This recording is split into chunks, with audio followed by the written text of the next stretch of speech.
Si es la primera vez que ves uno de mis vídeos, espero que te guste el contenido que hago.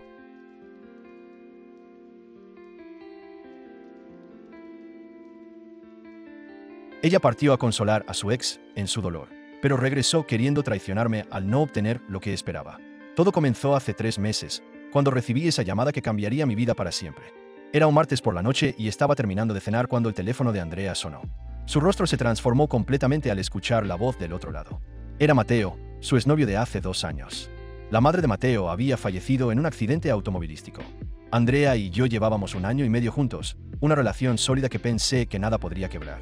Ella siempre me había contado que Mateo y su familia habían sido muy importantes en su vida durante los 3 años que estuvieron juntos. Especialmente doña Carmen, la madre de él, quien la había tratado como a una hija. Cuando Andrea me explicó la situación, mi corazón se partió por ella. Podía ver el dolor genuino en sus ojos, las lágrimas que no podía contener. Doña Carmen había muerto y Mateo estaba completamente destrozado. Había llamado a Andrea porque, según él, era la única persona que realmente entendía lo especial que era su madre. La primera señal de alarma debería haber sido cuando Andrea me dijo que necesitaba ir a consolarlo personalmente.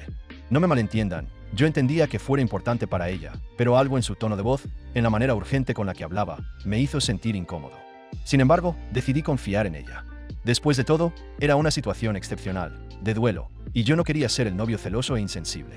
Andrea empacó una maleta para quedarse el fin de semana. Me dijo que Mateo no tenía a nadie más, que su padre había fallecido años atrás y que era hijo único. Que ella era prácticamente la única familia que le quedaba. Entendí la situación, o al menos eso pensé. El primer fin de semana se convirtió en una semana. Mateo aparentemente no podía manejar los trámites del funeral, estaba demasiado deprimido. Andrea tenía que ayudarlo con todo, el funeral, los papeles, las condolencias. Yo me quedé solo en nuestro apartamento, tratando de ser comprensivo, enviándole mensajes de apoyo. Pero la semana se convirtió en 2 semanas, y luego en 3, y luego en un mes completo. Durante ese tiempo, las llamadas de Andrea se volvieron cada vez más espaciadas. Al principio me llamaba todas las noches, luego día por medio, luego solo cuando yo insistía. Sus excusas eran siempre las mismas. Mateo estaba muy mal, necesitaba apoyo constante, ella no podía abandonarlo en ese momento tan difícil.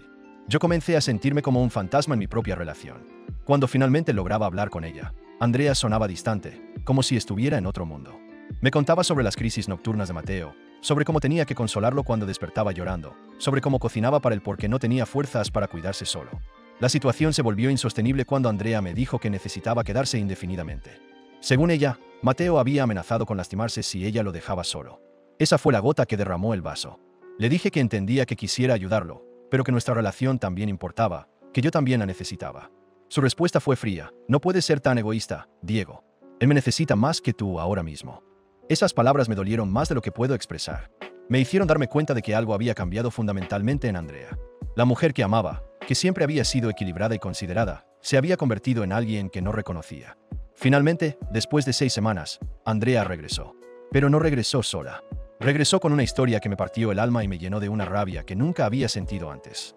Resulta que durante todo ese tiempo, Andrea no solo había estado consolando a Mateo. Había estado viviendo con él, durmiendo en su cama, comportándose como su pareja. Pero aquí viene lo que realmente me destrozó. No me lo contó porque se sintiera culpable o porque quisiera confesarme la verdad. Me lo contó porque estaba furiosa. Verán, Andrea había regresado esperando que yo fuera comprensivo, que entendiera que lo que había pasado con Mateo había sido solo emocional, que había sido el duelo lo que los había llevado a reconectarse. Esperaba que yo la perdonara y que siguiéramos como si nada hubiera pasado. Pero había un detalle que ella no esperaba. Yo había cambiado también durante esas 6 semanas. La soledad, la sensación de abandono, el darme cuenta de que la persona que amaba podía desaparecer de mi vida tan fácilmente por otra persona, me había hecho reflexionar profundamente sobre lo que realmente quería en una relación. Cuando Andrea me contó todo, esperando comprensión, mi respuesta fue simple: se acabó. Y ahí comenzó la verdadera pesadilla. Andrea no podía creer que yo fuera a terminar con ella. Según su lógica, ella había hecho un sacrificio enorme por ayudar a alguien en duelo, y yo debería estar orgulloso de tener una novia tan compasiva y generosa. El hecho de que hubiera terminado siendo infiel era, según ella, solo una consecuencia inevitable de la situación emocional extrema. Pero entonces me enteré de la verdad completa, y todo encajó de una manera que me dio náuseas. Andrea no había regresado solo porque extrañara nuestra relación. Había regresado porque su plan con Mateo había salido mal. Verán, durante esas 6 semanas, Andrea había estado esperando que Mateo le pidiera matrimonio. Había estado esperando que, en su dolor, él se diera cuenta de que no podía vivir sin ella y que decidiera retomar su relación de manera permanente. Pero Mateo nunca se lo pidió. Más aún, cuando finalmente procesó su duelo y comenzó a salir adelante, le agradeció por todo su apoyo y le dijo que era hora de que cada uno siguiera con su vida. Que lo que había pasado entre ellos había sido hermoso, pero que él necesitaba tiempo para sanar solo. Andrea había apostado todo a que Mateo la elegiría a ella, y había perdido. Había sacrificado nuestra relación por una fantasía que nunca se materializó. Y ahora quería volver conmigo como si fuera su segunda opción, su plan B. Pero había algo más, algo que me enteré días después a través de una amiga en común. Andrea no solo había estado motivada por el amor, también había estado motivada por el dinero. Resulta que doña Carmen había dejado una herencia considerable. Una casa en el centro de la ciudad, algunas inversiones y una cuenta de ahorros que había estado construyendo durante décadas. Andrea sabía esto porque durante su relación anterior con Mateo, doña Carmen siempre había hablado de ella como la futura nuera, y en más de una ocasión había mencionado que quería dejarle algo especial en su testamento. Durante esas 6 semanas, Andrea había estado esperando no solo que Mateo la eligiera románticamente, sino también que heredara parte de esa fortuna como su futura esposa. Había estado calculando, manipulando, usando el dolor de Mateo para posicionarse en una situación ventajosa. Cuando nada de eso funcionó, cuando Mateo no la eligió y cuando se dio cuenta de que no vería ni un centavo de esa herencia, Andrea entró en pánico. Se dio cuenta de que había perdido todo, a Mateo, el dinero y potencialmente a mí también. Pero Andrea no era el tipo de persona que acepta las derrotas fácilmente. Cuando le dije que nuestra relación había terminado, se volvió loca. Literalmente. Comenzó a acosarme. Me llamaba a todas horas, me enviaba mensajes de texto sin parar. Aparecía en mi trabajo, en mi casa, en los lugares donde sabía que frecuentaba. Me suplicaba que la escuchara, que le diera otra oportunidad, que entendiera que todo había sido un error. Pero sus súplicas tenían un tono perturbador. No sonaban como alguien que estuviera realmente arrepentida. Sonaban como alguien que estaba desesperada porque su plan había fallado y necesitaba asegurar su futuro de alguna manera. Andrea comenzó a inventar historias cada vez más elaboradas. Primero me dijo que Mateo la había seducido, que había aprovechado su vulnerabilidad. Luego me dijo que había sido una manipulación de él desde el principio, que había fingido estar más deprimido de lo que estaba para mantenerla ahí. Después me dijo que ella había ido solo como amiga, pero que él había malinterpretado sus intenciones. Cada historia era diferente, cada versión la hacía ver más como una víctima y menos como la persona que había traicionado mi confianza. Pero yo ya conocía la verdad. Había hablado con amigos en común, había juntado las piezas, había entendido exactamente lo que había pasado. ¿Te está gustando? Suscríbete y compártelo con alguien que también lo necesite. El acoso se intensificó cuando Andrea se dio cuenta de que yo no iba a cambiar de opinión. Comenzó a llamar a mi familia, contándole su versión de los eventos, tratando de que ellos me convencieran de que la perdonara. Llamó a mi jefe, tratando de presentarse como mi novia preocupada porque yo estaba actuando de manera irracional. Pero lo más perturbador fue cuando comenzó a amenazar con lastimarse. Me enviaba fotos de pastillas, me decía que si mi subida no tenía sentido, que si yo no la perdonaba ella no podría seguir viviendo. Era una manipulación obvia, pero efectiva. Me hacía sentir culpable, como si yo fuera responsable de su bienestar mental. La situación llegó a un punto insostenible cuando Andrea comenzó a amenazar con contarle a todo el mundo que yo la había abandonado en el momento más difícil de su vida. Según su nueva narrativa, ella había sido una santa por ayudar a Mateo, y yo era un monstruo por no entender su sacrificio. Comenzó a publicar en redes sociales, contando una versión completamente distorsionada de los eventos. Según sus publicaciones, ella había sido una novia devota que había ayudado a un amigo en duelo, y yo era un novio celoso e inseguro que no podía tolerar que ella fuera compasiva con otros. Sus amigos comenzaron a llamarme, algunos para defenderla, otros para preguntarme qué había pasado realmente. Tuve que explicar la situación una y otra vez, defendiendo mi decisión de terminar la relación. Pero Andrea no se detuvo ahí. Comenzó a inventar que yo le había sido infiel, que había estado viéndome con otras mujeres mientras ella estaba sacrificándose por ayudar a un amigo. Comenzó a contar que yo había sido abusivo, que la había maltratado emocionalmente, que había sido controlador y manipulador. Era como si estuviera creando una realidad alternativa donde ella era la víctima perfecta y yo era el villano.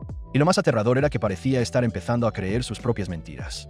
La situación se volvió tan tóxica que tuve que bloquearla en todas las redes sociales, cambiar mi número de teléfono y hasta considerar una orden de restricción. Pero Andrea siempre encontraba maneras de llegar a mí. Creaba cuentas falsas, usaba los teléfonos de sus amigos, me enviaba cartas a mi trabajo. Lo que más me perturbaba era la manera en que había transformado completamente la narrativa. En su mente, ella nunca había sido infiel. Había sido una buena samaritana que había ayudado a alguien en necesidad. El hecho de que hubiera terminado teniendo una relación física con Mateo era irrelevante, porque había sido en el contexto de consolarlo en su dolor. Y mi negativa a perdonarla no era una decisión legítima basada en mi propia dignidad y mis límites. Era una crueldad inexplicable, una falta de empatía de mi parte. Andrea había construido una versión de los eventos donde ella era perfecta y yo era el problema. Y estaba dispuesta a luchar hasta el final para hacer que yo aceptara esa versión. Pero yo había aprendido algo importante durante esas 6 semanas de soledad. El amor no es suficiente para mantener una relación. También necesitas respeto, honestidad y la capacidad de poner límites cuando alguien cruza las líneas que no deberían cruzarse. Andrea había cruzado esas líneas de manera tan flagrante que no había vuelta atrás. No importaba cuánto hubiera amado a la persona que pensé que era, no podía seguir con alguien que había demostrado ser capaz de manipular, mentir y traicionar de la manera en que ella lo había hecho. Finalmente, después de meses de acoso, Andrea encontró a alguien más. Un compañero de trabajo que aparentemente cayó en sus encantos y en su versión de los eventos. Gradualmente, sus intentos de contactarme se redujeron y finalmente pararon completamente. Pero el daño ya estaba hecho. Durante meses, Andrea había convertido mi vida en un infierno. Había intentado destruir mi reputación, manipular a mi familia y amigos y hacerme sentir culpable por tomar una decisión que era completamente justificada. Lo más triste de todo es que Andrea nunca entendió realmente lo que había hecho mal. En su mente, ella siempre fue la víctima. Nunca pudo ver cómo sus acciones habían sido una traición, cómo había usado el dolor de Mateo para sus propios fines, cómo había mentido y manipulado para tratar de conseguir lo que quería. Hoy, un año después, puedo decir que tomar esa decisión fue lo mejor que pude haber hecho. Terminé esa relación no por venganza, no por orgullo, sino por respeto propio. Porque entendí que algunas líneas, una vez que se cruzan, no pueden desdibujarse. Andrea me enseñó que el amor verdadero requiere más que sentimientos. Requiere integridad, honestidad y la capacidad de hacer sacrificios genuinos por la otra persona. Ella no fue capaz de hacer ninguna de esas cosas. Y aunque su reacción fue extrema, aunque el acoso y la manipulación fueron terribles, al final me ayudaron a confirmar que había tomado la decisión correcta. Porque la persona que realmente me amara nunca habría reaccionado de esa manera cuando yo puse límites legítimos. Esta experiencia me cambió profundamente. Me hizo más cuidadoso con las personas en las que confío, más consciente de las señales de alarma, más firme en mis límites. Pero también me hizo más agradecido por las relaciones genuinas en mi vida, más capaz de valorar la honestidad y la integridad. Al final, Andrea se fue de mi vida de la misma manera que había regresado, causando drama, creando caos y culpando a otros por las consecuencias de sus propias decisiones. Pero esta vez, yo estaba preparado. Esta vez, no caí en sus manipulaciones. Esta vez, mantuve mis límites y protegí mi paz mental. Y esa, creo, es la lección más importante de toda esta historia, que a veces, la decisión más amorosa que puedes tomar es decir no a alguien que te está pidiendo que comprometas tu dignidad y tus valores. Que a veces, el amor propio requiere que te alejes de las personas que no pueden o no quieren tratarte con el respeto que mereces. Andrea pensó que podía manipular la situación, que podía tener todo lo que quería sin consecuencias. Pero la vida no funciona así. Las decisiones tienen consecuencias, y las traiciones tienen precio. Y a veces, ese precio es perder para siempre las personas que realmente te amaban.